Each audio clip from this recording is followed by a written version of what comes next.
Cette vidéo va vous permettre de faire les paramétrages initiaux.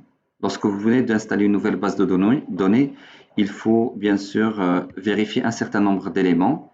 Dans cette vidéo, je vais ajouter une nouvelle base de données vierge et ajouter un certain nombre de paramètres qui doivent être établis pour utiliser normalement votre Primavera. Alors, bien sûr, je vais fermer l'outil. Je vais bien sûr démarrer Primavera.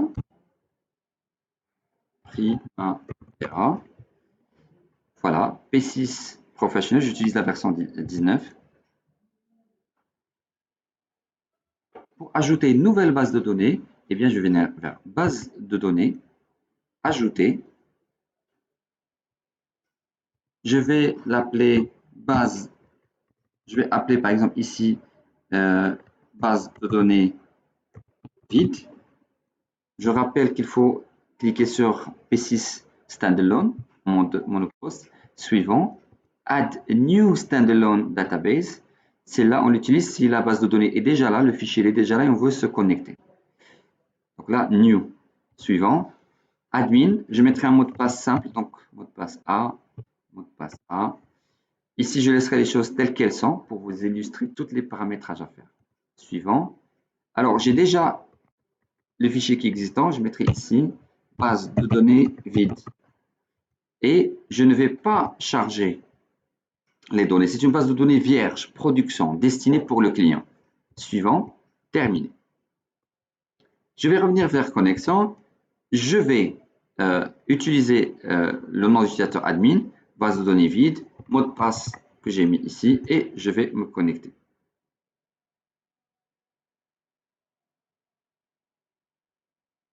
Je rappelle que ce message n'est pas une erreur, mais un paramètre qu'il faut spécifier. Je clique sur OK.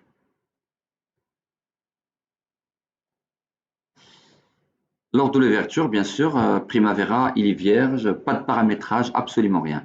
Donc, qu'est-ce qu'il faut faire? Qu'est-ce qu'il faut absolument faire avant de démarrer la saisie des projets? Première des choses à faire, bien sûr, donc on a déjà le menu modifier les préférences utilisateurs. On a le menu outils, admin, préférence admin, catégorie admin et devise. On a aussi, au niveau de l'entreprise, si je veux modifier le PS, Enterprise Project Structure, et si je veux ajouter des codes de projet. Ça dépendra de votre type d'utilisation, du besoin, du client, du contexte et de la complexité. Il se peut que je démarre directement sans changer quoi que ce soit sur Primavera et déjà démarrer à ajouter des projets, comme il se peut que je rentre dans le détail. Alors, premier élément, je commence par modifier les préférences utilisateurs. Sur modifier les préférences utilisateurs, cet écran-là me permet, bien sûr, de personnaliser l'interface selon l'utilisateur connecté. Ce serait quand même assez intéressant de demander qu'il m'affiche le libellé et qu'il m'affiche aussi le libellé des durées et des unités. Les dates, si on est aux États-Unis par exemple, le format est mois, jour et année. Nous, on est au Maroc, donc jour, mois, année, ça me suffit. Si je veux afficher 2021, donc là, ça va être 2021.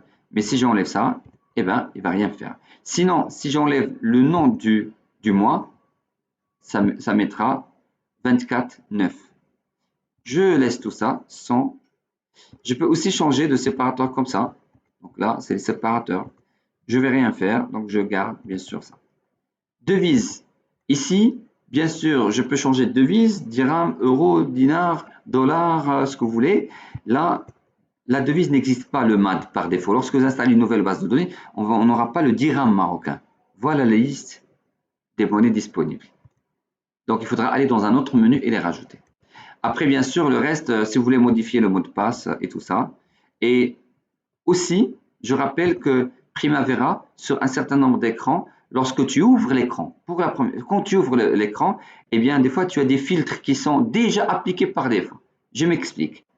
Si, par exemple, j'ai cette case qui est cochée ici, sur les ressources, lorsque je vais venir ici sur les ressources, lorsque je vais cliquer, eh bien, il ne va m'afficher que les ressources qui sont déjà affectées au projet. Si je fais comme ça, voir toutes les données et que je mets fermé, eh bien la prochaine fois que je vais cliquer ici, ça va donner tout, fermé. Deuxième élément de paramétrage, c'est le menu Admin, préférence Admin, qui est un écran très important aussi. Alors, nous au Maroc, la semaine commence par un dimanche, par un lundi, pas par un dimanche. Très bien. Vous voyez ici que les durées, par défaut, c'est 5D, ça veut dire 5 days. Si je fais 1D, ça veut dire à chaque fois que je vais créer une nouvelle activité, la durée qui sera affectée systématiquement, elle est de 1 jour. Limite des données, ici, on peut spécifier la limite des données, niveau maximum de l'arborescence EPS-WS, le niveau maximal, maximum de l'arborescence des centres de frais, ça on ne change pas. Longueur d'ID, de préférence, il ne faut pas changer. Les périodes, oui, ça par contre, il faut changer parce qu'au Maroc, on ne dit pas 5D. 5D, ça ne veut rien dire. Dans les pays francophones, eh bien, il faut changer jour par J, week-end par semaine, le mois, on garde mois, la minute, c'est N, et l'année, je peux mettre ici A. Et je ne touche pas à ça.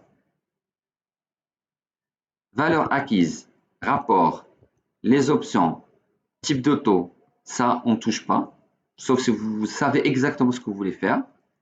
Et si vous avez remarqué tout à l'heure, lorsque je me connecte sur Primavera, il me donne l'industrie, un message où je dois cliquer sur OK. On spécifiera ici, ça c'est important, ingénierie et construction, parce qu'on est dans le cadre de ce secteur d'activité est fermé. OK, la modification sera apportée après, bien sûr. Donc, il faudra que je ferme et que je réouvre pour que ça soit 100% appliqué. Deuxième élément, c'est les catégories, pas les préférences, les catégories. Les catégories, ici, on a des listes de type de référence, les listes des catégories de dépenses, les listes de catégories de WBS, les listes de catégories de documents, les listes de statuts de documents. Moi, déjà, ce qui m'intéresse en urgence, c'est les unités de mesure. Et là, je vais ajouter, par exemple, mètre linéaire sur mètre linéaire. Je vais ajouter par exemple, allez, mètre cube et mètre cube. Je vais rajouter ici, par exemple, kilogramme et là, kilogramme. Voilà. Fermé. Donc là, j'ai fait préférence admin, catégorie admin. Pour les personnes qui n'utilisent pas par défaut cette devise, donc là sur devise, on va rajouter le dirham marocain. Comment on fait? Là, je vois base. Ça veut dire que la monnaie de base, il est en dollars. 1 dollar égale à 1 dollar. Si je viens ici, on verra pour l'euro. 1 euro est égal à combien? 1 euro à 0,73. Donc moi, je vais aller rajouter le dirham. Donc je vais venir ici. Alors là, il me met cure, nouvelle, etc. Donc là, chez nous au Maroc, le ID de la devise, c'est MAD. Nom de la devise, c'est dirham. Le symbole, c'est DH. Et le taux, on mettra, pour simplifier, 9. Qu'est-ce que ça veut dire 9? Ça veut dire 1 dollar est égal à 9 dirhams. Je vais faire ici fermer. Pardon, avant de faire fermer, pardon. Avant de faire fermer, je dois aussi vérifier que le négatif, le format, il est bon. Donc je commence, je dis que chez nous, dans le système francophone, le symbole décimal, on les sépare par des virgules et le groupement est par point. Le format, c'est 1.1 espace dirham. Le négatif, c'est moins 1.1 dollar. Là, c'est bon pour moi. Admis tout ça. Après, bien sûr, chers collègues, on va aller vers entreprise. Entreprise, il faut déjà travailler les calendriers. Mon conseil pour vous, eh bien, je fais ici, je vais ici, je change le nom, c'est calendrier standard.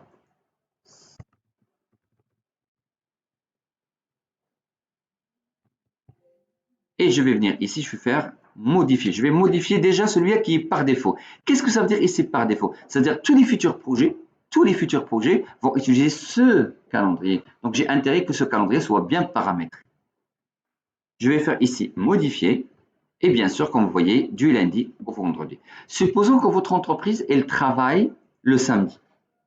Ou supposons que votre entreprise, elle est au Moyen-Orient et le week-end est vendredi, samedi. Donc il faudra spécifier les jours chômés, spécifier les heures de travail, tout ça. On commencera par le plus simple. On va dire que le jeudi 30, c'est un jour férié. C'est un jour férié.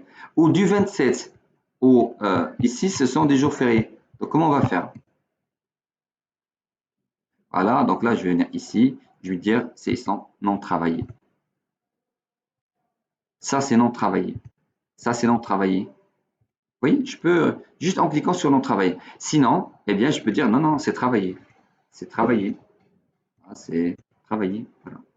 Sinon, on a le fameux bouton standard qui lui remet les choses en standard. Très bien. Alors, ce qui va me marquer, c'est déjà un, dire quels sont les jours fériés en utilisant le bouton non travaillé. Deux, il faut dire la semaine de travail, comment il est la semaine du travail. Supposons qu'on travaille le samedi 8 heures, ben on dira 8 heures le samedi. Je mets ici 8. Période, eh bien là, on va dire dans la journée, il y a combien d'heures. Donc de préférence, il ne faut pas changer ça. On peut changer par contre ici, vous voyez, le samedi, on travaille. Lorsque les jours fériés, il y a aussi ce bouton-là en haut qui permet de changer l'affichage parce que quand on dit la semaine de travail, ça change aussi. Est-ce que vous voulez voir la semaine comme ça? Donc là, je mets semaine de travail, ça me donne comme ça. Ou est-ce que vous voulez que je mette les heures par jour? Là, c'est nombre total et là, je spécifie de 8 heures jusqu'à midi et de 14 heures jusqu'à 17 heures. Je peux même spécifier, dire, ouais, c'est comme ça. Le lundi, on travaille tout ça. Et là, on entrera les informations. Très bien. Je fais OK et je fais fermer. Ça, c'était le calendrier. Qu'est-ce qu'il y a à paramétrer? Pour les entreprises qui veulent paramétrer les projets, ben, je peux dire que dans le cadre de mon entreprise, on gère des projets de construction et des projets de conseil. Donc, je vais ici, je vais mettre sur EPS, ajouter. Donc, on a des projets industriels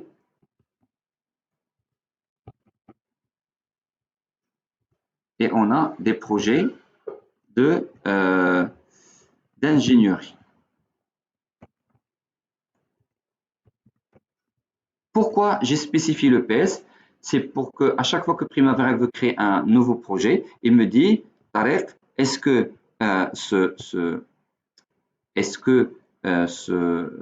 projet est un projet industriel ou un projet ingénieur? Qu'est-ce que je peux paramétrer d'autre? Entreprise, je peux paramétrer les codes de projet. Qu'est-ce qu'un code de projet?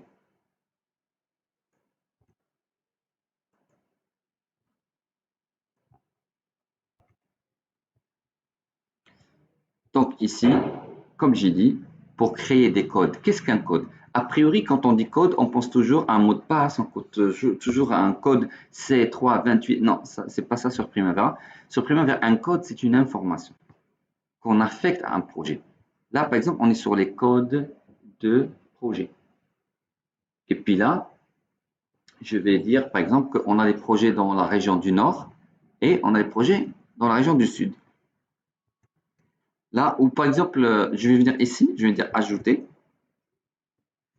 Je vais mettre ici région. Je vais mettre fermé. Et après, dans la région, de quelle région on parle? Donc là, je mets la région, par exemple, nord, sud,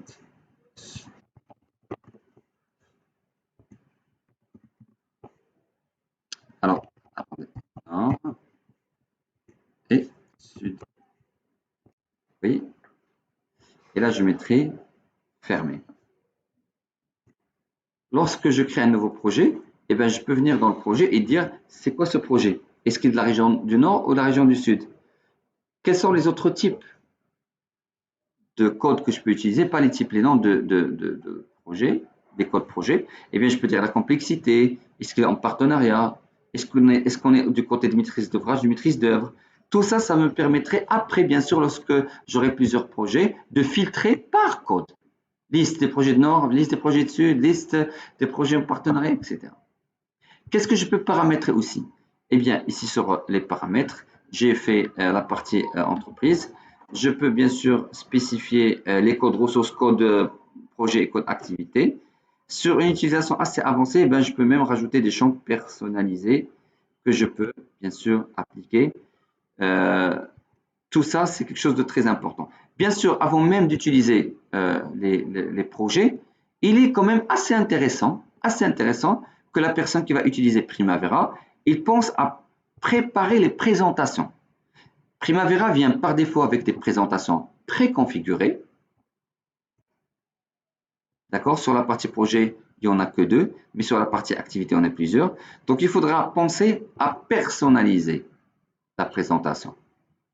Je rappelle que la présentation est la liste des colonnes, le filtre par défaut appliqué, les couleurs, la partie barre, comment ils sont configurés et la présentation en bas. Si je change juste par exemple comme ça, pour Primavera, la présentation a été changée.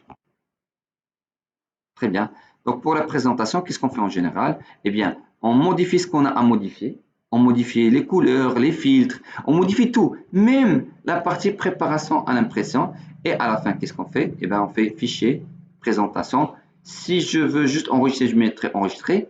Ce que je vous recommande, moi personnellement, c'est même si vous avez fait une bonne présentation, même si, je vous invite à faire sauvegarder sous. Vous gardez les présentations par défaut de Primavera et vous venez ici, vous mettrez vue projet par région. Je mettrai enregistrer et voilà.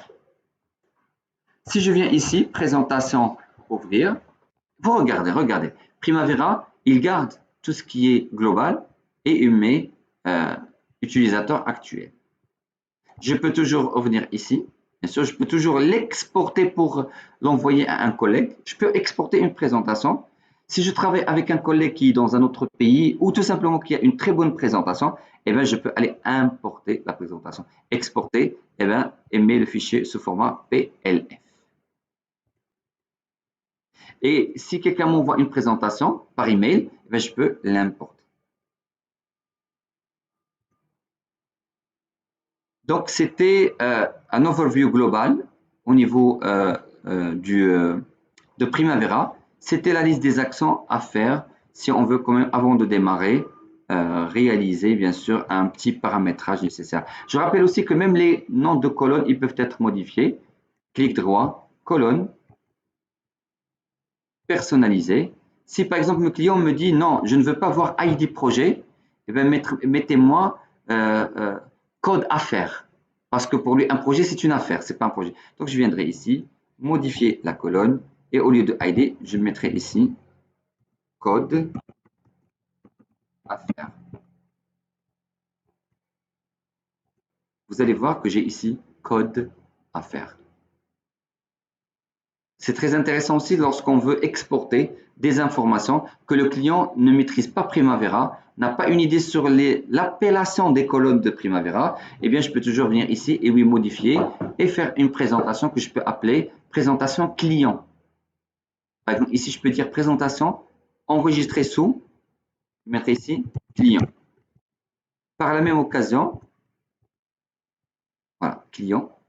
Par la même occasion, je peux aussi avoir des filtres qui seront appliqués. Ici, des filtres. Donc là, je peux personnaliser, avoir ici les choses qui sont, dire quel sera le filtre que je vais appliquer. Et voilà, sélectionner le filtre. Parmi les autres paramétrages que je peux faire, bien sûr, c'est tout ce qui est barres ici, les barres. Je peux modifier les couleurs, je peux modifier les dispositions et tout ça. Sinon, dernier point au niveau de cette section, je peux aussi modifier ici pour dire qu'est-ce que je vais afficher. Donc là, je peux faire par statut. Donc là, il va me donner les projets par statut. Je peux afficher par exemple une liste normale, basique, avec les listes de projets. Mais ce qui est largement utilisé, c'est la vue EPS. Et si je veux modifier les couleurs, ici, eh bien, je n'ai qu'à les personnaliser. Cette fois-ci, je ne vais pas utiliser dans la liste. personnaliser. Dans la personnalisation, eh bien, par exemple, moi, je suis beaucoup plus, j'ai une imprimante noire